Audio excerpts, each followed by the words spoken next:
오늘도 거룩한 주일을 맞아서 우리 주님 앞에 나와 예배드리는 모든 성도님들 가정과 주님께서 세우신 높은 뜻 정의교회 위에 주님의 은혜와 평강이 충만하기를 바랍니다. 중국 역사를 보면은 진시황이 중국을 통일하는데 그 진나라는 얼마 못 가서 망합니다.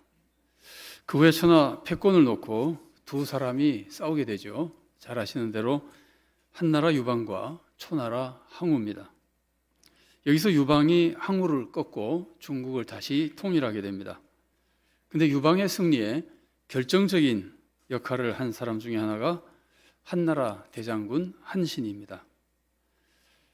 근데 한신은 원래 항우의 부하였습니다. 근데 항우가 한신을 알아주지 않고 낮은 직분을 맡겼습니다. 항우의 참모 중에 범증이라는 사람이 한신의 능력을 알아보고 항우에게 권합니다. 범증은 당대 최고의 지략가 중에 하나였습니다. 항우도 범증을 굉장히 존경했습니다.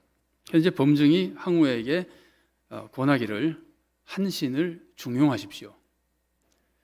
굉장히 훌륭한 사람입니다. 그러면서 이제 한신을 중용하라 그랬는데 이어서 뭐라 그러냐면은 만일 중용하지 않을 거라면은 한신을 죽여버리십시오. 그럽니다. 만일 한신이 유방에게로 가면은 큰일 난다는 겁니다. 그러나 항우는 그 말을 대수롭지 않게 여기고 한신을 그냥 내버려 둡니다. 그래서 한신은 자신을 홀대하는 항우를 떠나서 유방에게로 가게 됩니다. 유방은 한신을 대장군으로 임명합니다. 그래서 결국 항우는 한신에게 패해서 죽게 되는 겁니다. 만일에 항우가 한신을 중용했다면 거의 틀림없이 항우가 유방에게 이겼을 겁니다. 한신을 중용하지 않았어도 범증말처럼 한신을 죽여버렸다면 그래도 항우가 쉽게 지지는 않았을 겁니다. 유방에게 한신이 없었다면 어쩌면 항우가 이겼을지도 모르는 일입니다. 이 사건은 사람을 쓰는 중요한 원리를 한 가지 가르쳐 줍니다. 그것은 능력 있는 사람은 절대로 그냥 두면 안 된다는 겁니다. 가장 좋은 방법은 내가 중용하는 것이고 정 그렇게 하지 못한다면 최소한 적에게 가지는 못하게 해야 되는 겁니다. 중요한 사람이 만일 적에게 혹은 라이벌에게 가면은 나에게 큰 해가 되는 겁니다. 자, 그렇다면 하나님은 어떻게 하실까요? 하나님이 우리를 사탄에게 가도록 내버려 두실까요? 절대로 그렇지 않습니다. 두 가지 이유 때문입니다. 하나는 우리를 사랑하시기 때문입니다.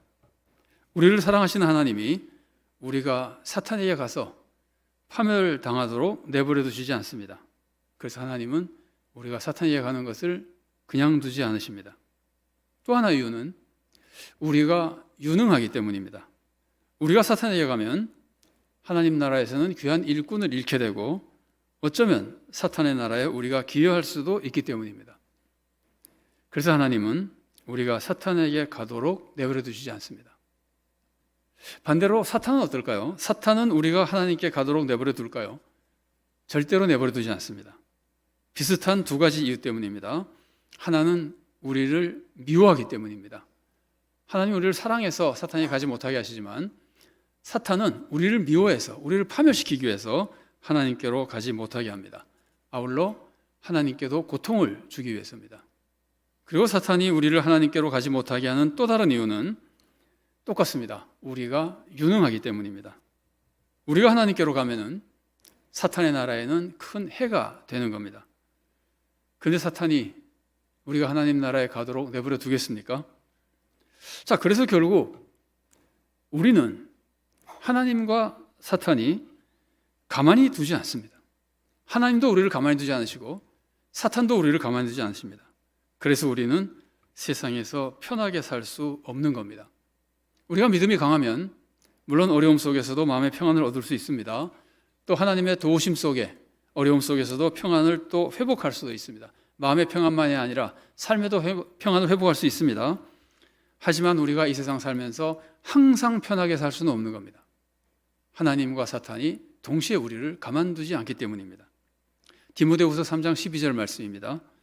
무릇 그리스도 예수 안에서 경건하게 살고자 하는 자는 박해를 받으리라. 하나님의 뜻대로 살면 사탄이 가만두지 않는다는 말이에요. 박해를 반드시 받는다는 거예요. 우리가 믿음을 지키면 사탄은 절대로 그냥 두지 않습니다. 고난을 주며 방해하라 그럽니다. 물론 우리는 하나님의 도우심 속에 사탄이 어떤 방해를 하고 고난을 줘도 하나님의 도우심 속에 이겨낼 수 있습니다. 어떨 때 하나님이 피할 길도 주십니다. 그러나 고난당하지 않고 살 수는 없다는 거예요. 여러분, 내가 신앙생활을 잘하고 있는데 나에게 어려움이 닥치면은 이렇게 생각하면서 자부심을 가지십시오. 아, 내가 중요한 인물이라 사탄이 가만히 두지 않는구나. 그리고 하나님께서 반드시 지켜주실 테니까 어려움 속에서도 믿음을 지키십시오. 그러면 반드시 하나님께 영광을 돌리며 하나님의 새 은혜를 입게 되실 겁니다. 만일 내가 나쁜 짓을 하다가 어려움을 당하면은 우리는 이렇게 생각해야 됩니다. 아, 하나님이 나를 사랑하셔서 그리고 내가 중요한 인물이니까 내가 사탄에게 가는 것을 하나님이 허락하지 않으시는구나. 그냥 두지 않으시는구나. 그래서 그걸 깨닫고 회개하면 됩니다. 그러면 반드시 하나님의 놀라운 축복이 회복되게 됩니다. 오늘 우리가 읽은 본문 말씀은 욥이 하나님께 드리는 기도입니다. 오늘 본문의 배경은 여러분이 욥기의 내용을 잘 아실 테니까 잘 아시겠지만 짧게 소개해드리면 이렇습니다. 욥은 당대 최고의 의인이었습니다. 욥기 1장 8절 말씀입니다. 여호와께서 사탄에게 이르시되 네가 내 종 욥을 주의하여 보았느냐? 그와 같이 온전하고 정직하여 하나님을 경외하며 악에서 떠난 자는 세상에 없느니라. 욥이 세상에서 이렇게 의로워서 당대 최고의 의인이었다면 사탄이 가만둘 리가 있겠습니까? 사탄이 절대로 가만두지 않습니다. 그래서 사탄은 욥을 해치려고 하나님께 참소합니다.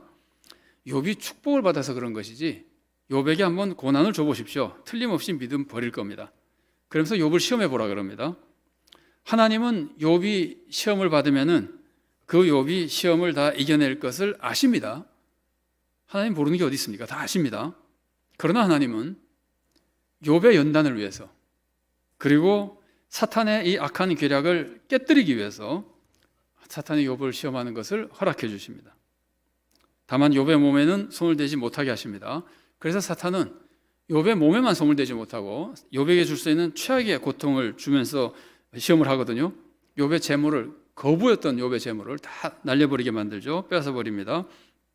그리고 10명의 자녀를 한날 다 죽여버립니다. 그런데도 욥이 믿음을 지키거든요.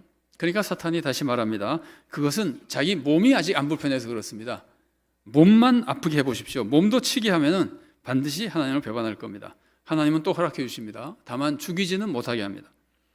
그래서 사탄은 욥의 몸에 무서운 고통을 줍니다. 그런데 그 고통 속에서도 욥은 믿음을 지킵니다. 이 욥이 고난당한다는 소식을 듣고 세 친구가 찾아옵니다. 이 친구들은 욥이 너무 험악하게 고난당하는 것을 보면서 이거는 틀림없이 죄를 지었기 때문이다. 그러면서 너는 죄 때문에 고난당하는 거니까 지금 벌을 받고 있는 거니까 회개하라고 하면서 욥을 정죄합니다. 욥은 너무나 억울해서 친구들과 논쟁을 벌입니다. 그리고 그 고통스럽고 억울한 중에 사실 욥기를 보면은요, 그 재산을 잃고 자녀가 죽고 몸에 병이 생겼어요. 욥이 끄떡도 안 해요. 근데 친구들이 말로 계속해서 정죄하고 긁을 때 그때 욥이 더 화내고 하나님을 막 원망하고 그럽니다. 그러니까 그게 더 무서운 시험거리였거든요. 어쨌든 욥은 그 고통 속에서 친구들과 논쟁하고 그리고 하나님께 불평하고 원망하며 원망스러운 내용을 말을 하며 하소연하며 기도합니다.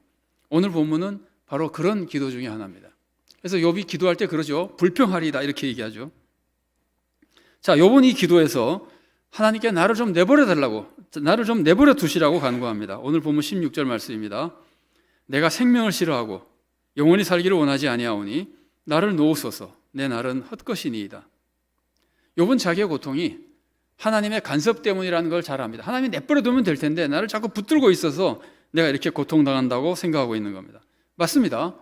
하나님은 욥을 간섭하고 계십니다. 욥의 고난을 허락해 주셨고 욥이 죽지는 못하게 하고 사탄이 욥의 고통을 주도록 하나님께서 허락해 주셨다는 말이에요. 하나님은 욥을 지금 간섭하고 계시고 욥에게 고통을 당하도록 허락해 주신 겁니다. 욥은 하나님이 나를 내버려 두지 않는 이유가 두 가지라고 생각합니다. 하나는 욥을 중요한 인물로 생각하기 때문입니다. 오늘 본문 12절 말씀입니다. 내가 바다니이까 바다 괴물이니이까 주께서 어찌하여 나를 지키시나이까. 여기서 바다는 악한 세력을 상징하는 겁니다. 요한계시록 21장을 보면은 새하늘과 새 땅에는 바다가 없다 그러죠. 그 바다가 없다는 말은 악한 세력이 전혀 없다는 것을 상징적으로 알려주는 말입니다.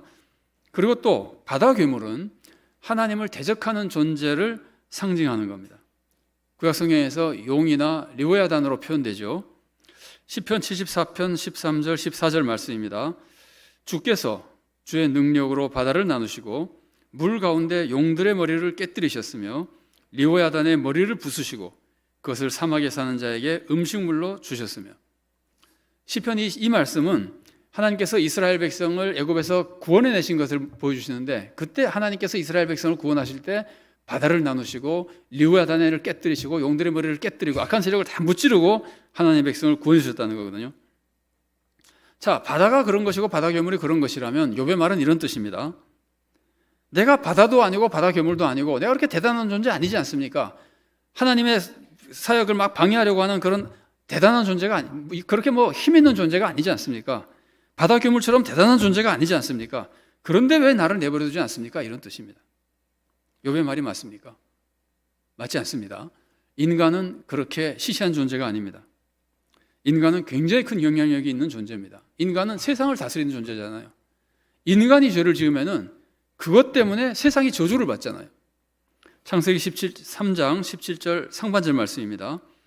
아담에게 이르시되 네가 내 아내의 말을 듣고 내가 네게 먹지 말라 한 나무의 열매를 먹었은즉 땅은 너로 말미암아 저주를 받고.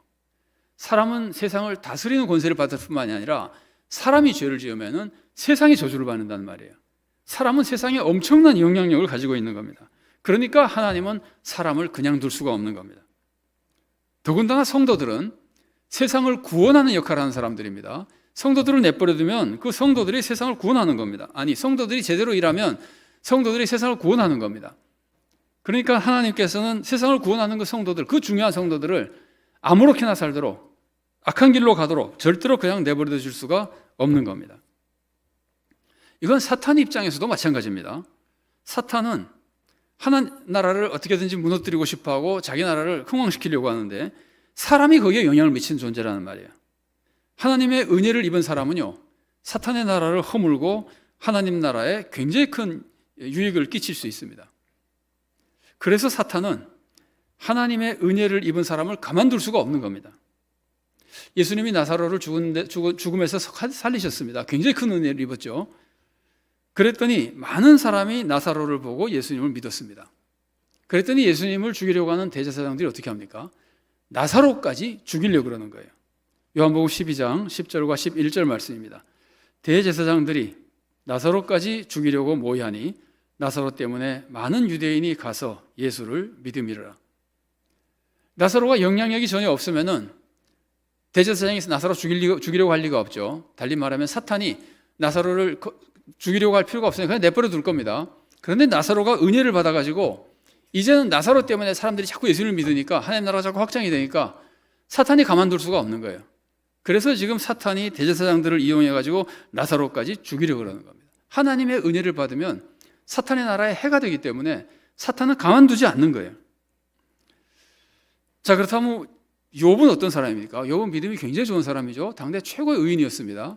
그리고 거부였습니다. 욥이 나중에 자기가 했었던 선행을 막 얘기하는 걸 보면은 사람들에게 굉장히 선한 영향을 많이 미친 사람입니다. 그러니까 사탄이 욥을 가만둘 수가 없죠. 어떻게든지 욥을 무너뜨리고 괴롭히는 겁니다. 그럼 하나님은 왜 욥의 고난을 허락하셨습니까? 아까도 말씀드렸지만 조금 자세히 말씀드리면 하나님이 욥의 고난을 허락하신 것은 욥이 영향력이 크기 때문입니다. 욥이 중요한 사람이기 때문입니다. 욥은 당대 최고의 의인입니다. 이 최고의 의인이 고난을 당하면 사람들은 의인도 고난당한다는 것을 알게 되는 겁니다. 그 당시 대부분의 사람들은, 지금도 많은 사람들이 그렇습니다. 의인은 축복을 받고 죄인은 고난당한다는 이런 간단한 아주 단순한 원리, 그런 경우도 많이 있지만 그것을 아주 원칙처럼 만들어서 거기에 매몰돼 버리는 경우가 굉장히 많다는 말이에요. 욥의 친구들도 그렇잖아요. 욥의 친구들도 욥이 큰 고난을 당하니까 벌 받은 거라고 그러잖아요. 죄 지었다 그러잖아요. 정죄하잖아요. 사람들이 다 그렇게 잘못 생각하는 많은 사람들이 그렇게 잘못 생각하고 있는데 당대 최고의 의인인 욥이 고난을 받으면 많은 사람들이 의인도 고난받을 수 있다고 하는 것, 고난이라는 것이 벌이 아니라고 하는 것을 깨닫게 되고 고치게 됩니다. 사실 욥기가 있기 때문에 우리가 그걸 오늘날 더 잘 알고 있는 거거든요. 그래서 많은 사람들이 고난 속에서도 하나님의 뜻을 생각하며 위로받을 수 있게 되는 겁니다.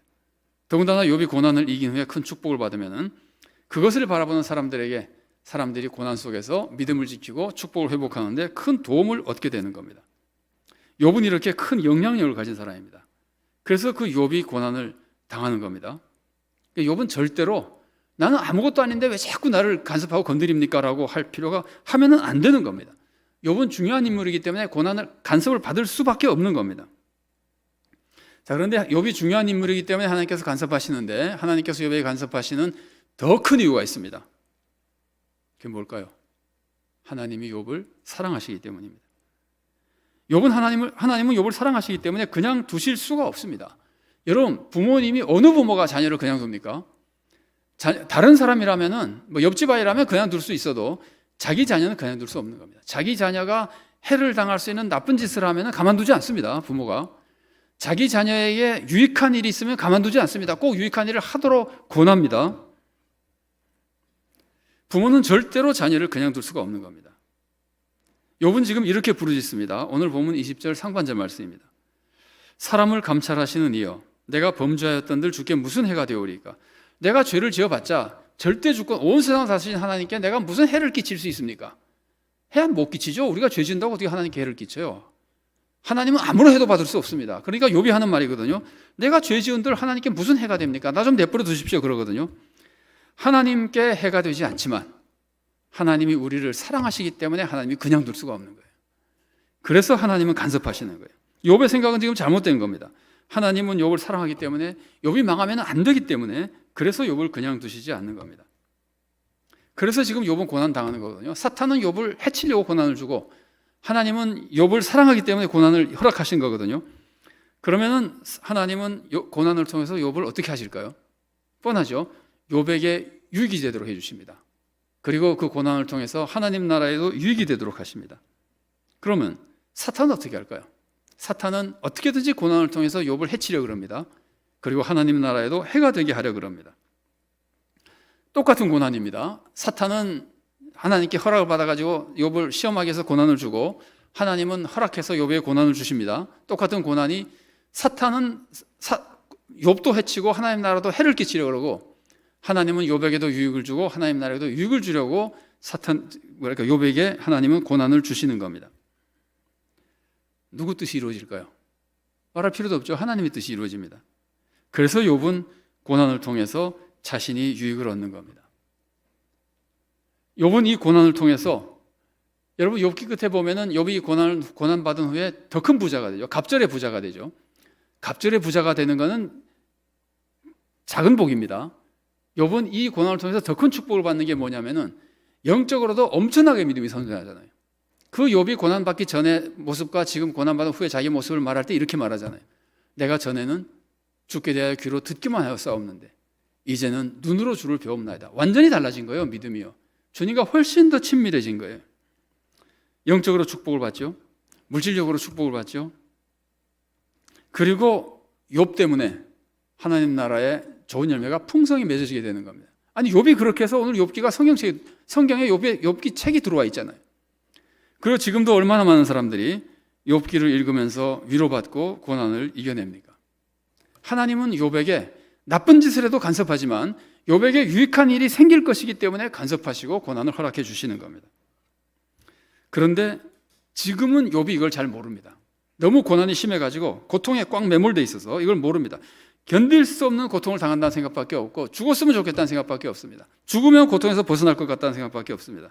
그래서 지금은 이런 기도를 드리는 겁니다. 나는 무능한데 왜 이러십니까? 왜 나에게 자꾸 간섭하십니까? 내가 뭐 하나님께 무슨 해를 끼칠 수 있습니까? 아무것도 아닌데 내가 죄 지은 들 어떻습니까? 내버려 좀 두십시오. 그렇게 불평하고 항의하는 겁니다. 여러분 우리도 너무 힘들면은 이런 마음이 생기지 않습니까? 아마 우리가 살아오면서 이런 마음 다 겪어보셨을 겁니다.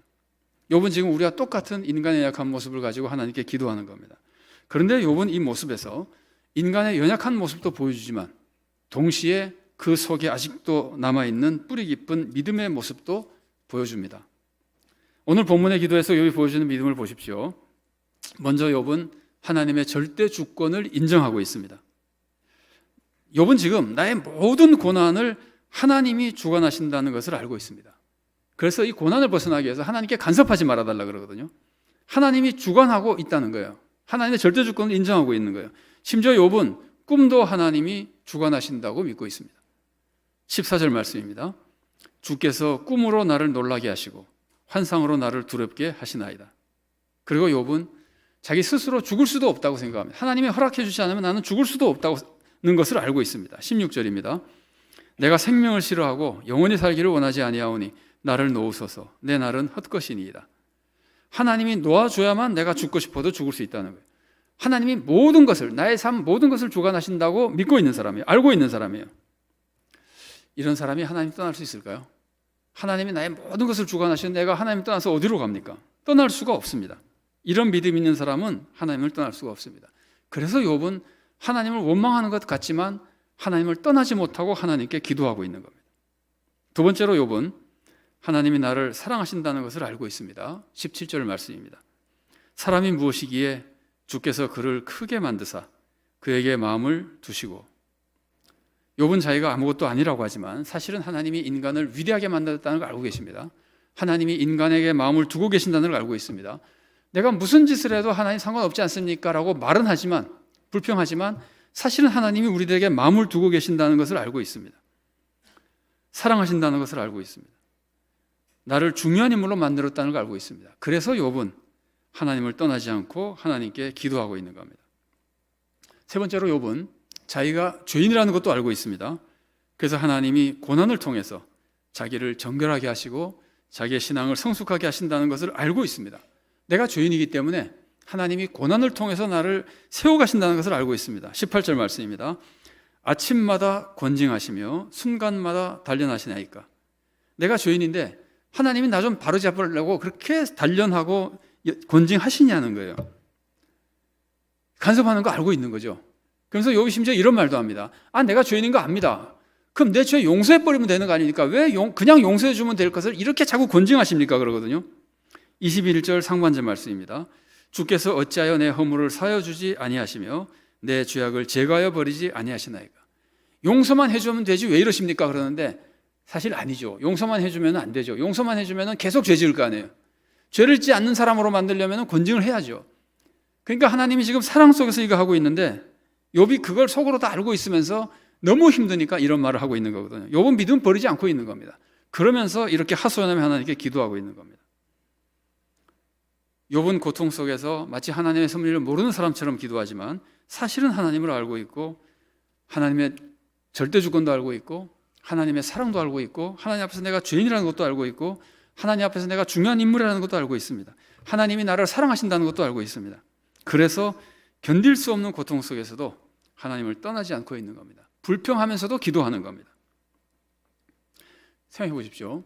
만일 욥이 정말 하나님을 원망했다면 하나님 떠나버리면 될 거 아니에요. 다른 우상에게로 가면 될 거 아니에요. 근데 욥이 못 그러거든요. 좀 험악한 말이지만 자기가 자살해버리면 될 거 아니에요. 못 그러거든요. 하나님을 원망하는 듯 하지만 그 속에 믿음이 남아있어서 그러는 겁니다. 그래서 욥은 너무 힘들어서 원망 불평하면서도 그 하나님을 믿으며 결국 그 믿음으로 모든 어려움을 극복하고 놀라운 축복을 회복하게 되는 겁니다. 여러분, 이게 올바른 신앙생활입니다. 믿음은 하나님의 절대적인 능력을 믿는 겁니다. 절대 주권을 믿는 겁니다. 믿음은 하나님의 지극한 절대적인 사랑을 믿는 겁니다. 그리고 믿음은 고난당할 때 내가 중요한 사람이기 때문에 고난당한다고 믿는 겁니다. 그리고 믿음은 고난당할 때 내가 하나님의 사랑을 받고 있기 때문에 고난당한다고 믿는 겁니다. 그리고 믿음은 그 어떤 어려움 속에서도 하나님을 떠날 수 없기 때문에 하나님을 붙들고 의지하고 기도하는 겁니다. 그러면 그 믿음으로 사탄의 나라는 파괴되고 하나님의 뜻이 이루어지게 되고 우리는 놀라운 축복을 받게 되는 겁니다. 여러분, 세상에서 가장 큰 고난을 당한 분이 누군가요? 사탄이 가장 무섭게 공격한 분이 누군가요? 예수님이잖아요.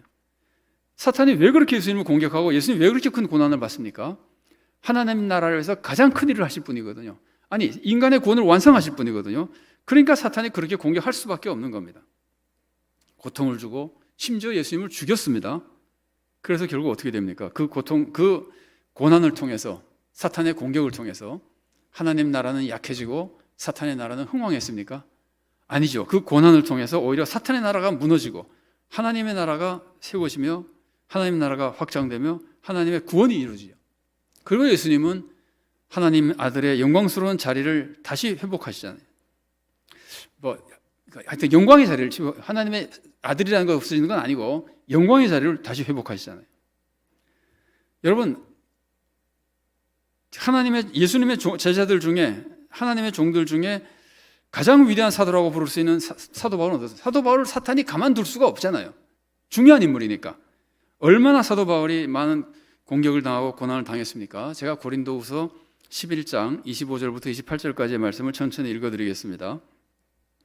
유대인들에게 40에서 하나 감한매를 5번 맞았으며 3번 태장으로 맞고 1번 돌로 맞고 3번 파선하고 일주야를 깊은 바다에서 지냈으며 여러 번 여행하면서 강의 위험과 강도의 위험과 동족의 위험과 이방인의 위험과 신의 위험과 광야의 위험과 바다의 위험과 거짓 형제 중의 위험을 당하고 또 수고하며 애쓰고 여러 번 자지 못하고 줄이며 목마르고 여러 번 굶고 춥고 헐벗었노라.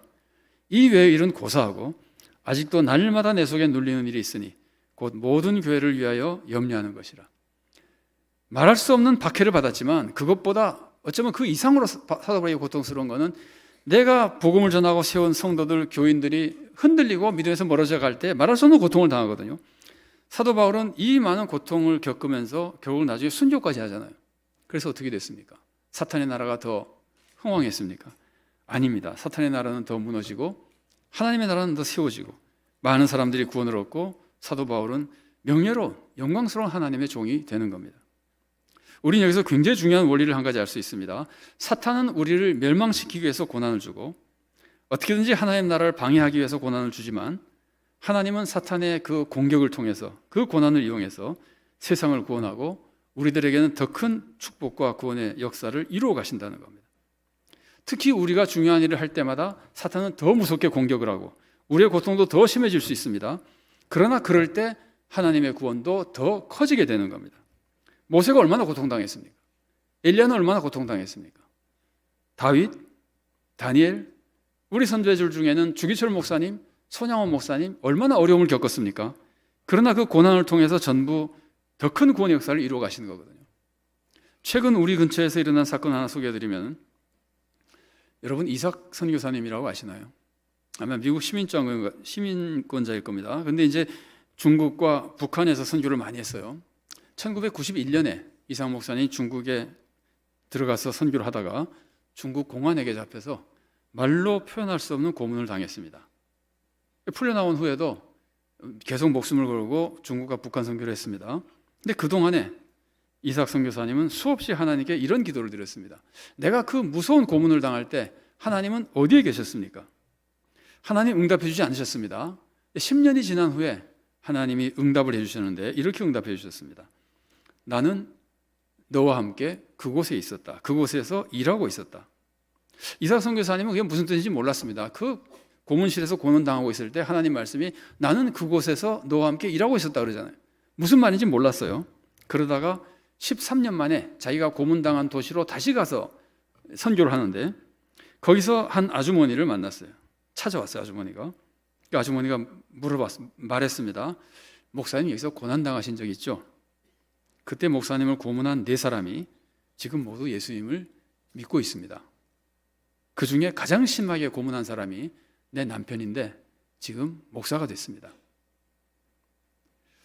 그 사람들은, 그 고문한 사람들은 그 모진 고문에도 이삭 목사님이 말없이 끝까지 참으며 믿음 지키는 것을 보고 감명을 받아서 나중에 스스로 교회를 찾아갔던 겁니다.